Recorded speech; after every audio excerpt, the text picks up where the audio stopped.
Selamat siang, Bapak Ibu, Saudara-saudara yang kasih di dalam Tuhan. Salam sejahtera buat semua.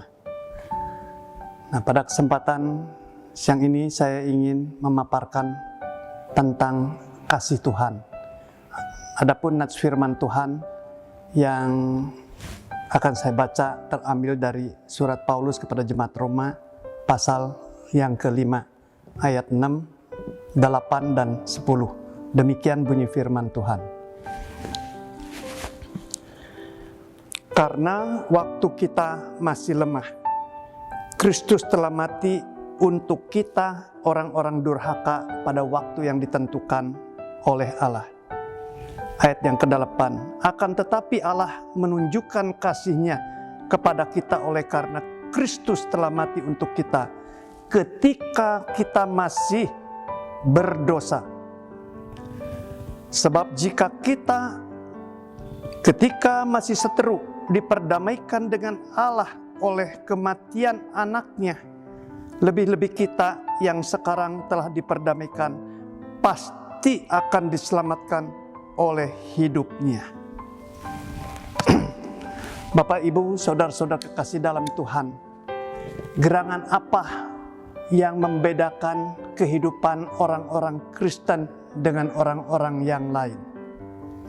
Demikianlah tulisan seorang teolog, yaitu Dietrich Bonhoeffer, di balik teralis penjaranya.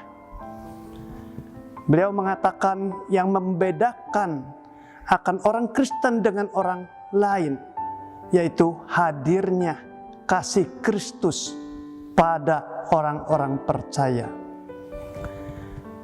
Kasih seperti apa yang harus dimiliki dan ada hadir di tengah hidup orang-orang percaya?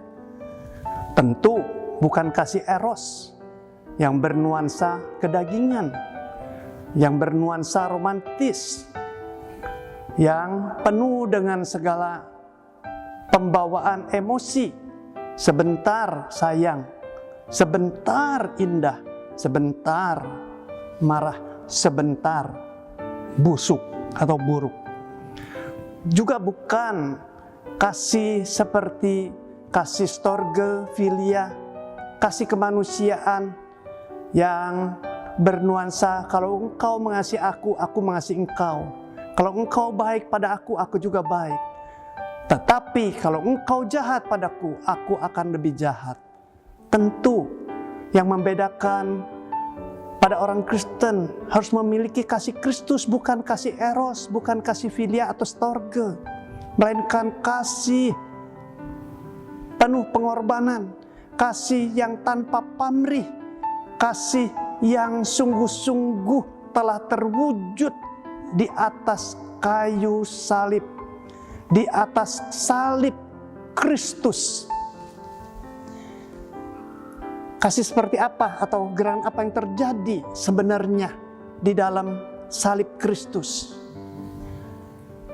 Yang boleh kita lihat, yang boleh kita saksikan, yang boleh kita lihat pada salib Kristus.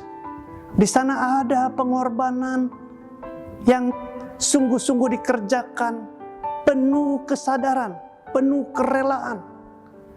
Pengorbanan yang sungguh-sungguh telah membawa, ia menyerahkan nyawa dan darah tercurah. Pengorbanan yang sungguh-sungguh di atas segala-galanya. Diri siap merugi, bahkan mati demi keuntungan yang dikasihnya.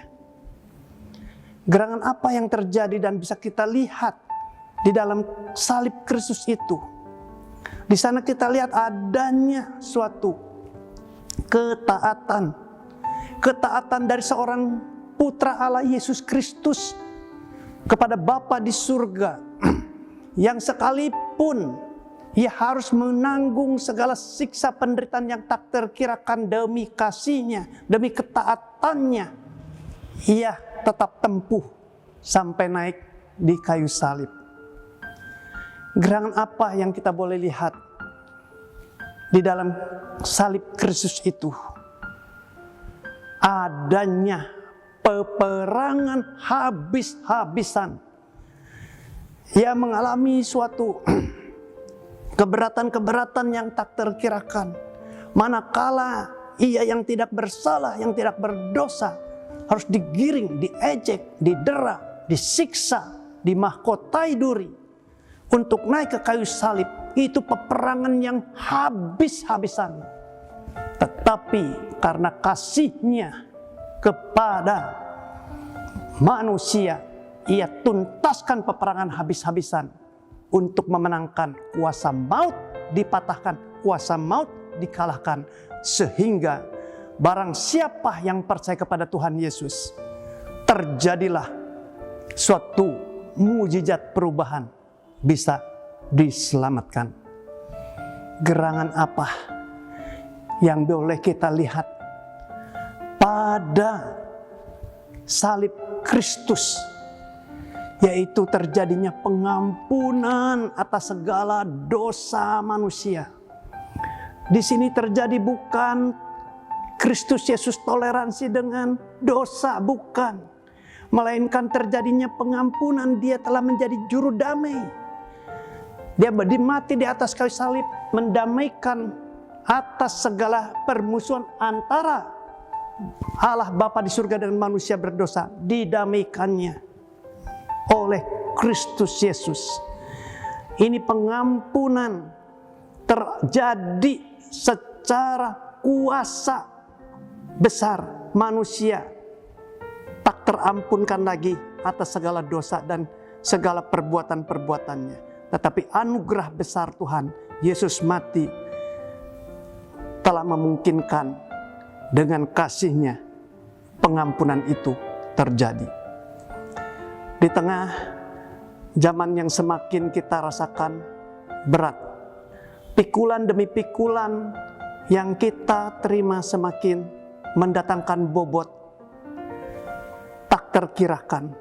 Secara kuasa manusia, secara kekuatan manusia, kita tidak mampu untuk menerjang segala perjalanan hidup yang semakin kompleks seperti sekarang ini. Mari, jangan tolak tawaran kasih Yesus Kristus yang telah mati di atas kayu salib, yang telah menyatakan kasih-Nya tanpa pamrih, yang telah menyatakan kasih-Nya selagi kita masih lemah, masih berdosa, selagi kita masih durhaka, selagi kita masih seteru, sudah dinyatakan kasih itu. Jangan kita tolak. Hampirilah, datanglah. Lepaskanlah segala beban-beban hidup kita yang amat sangat mengerikan, memberikan sesuatu pergumulan yang menekan. Lepaskan semua itu. Tuhan Yesus sungguh dari dulu, sekarang, bahkan selamanya akan tetap mengasihi kepada kita manusia. Dosa Ia benci, tetapi Ia sayang kepada manusia-manusia yang berdosa, yang butuh ditolongnya.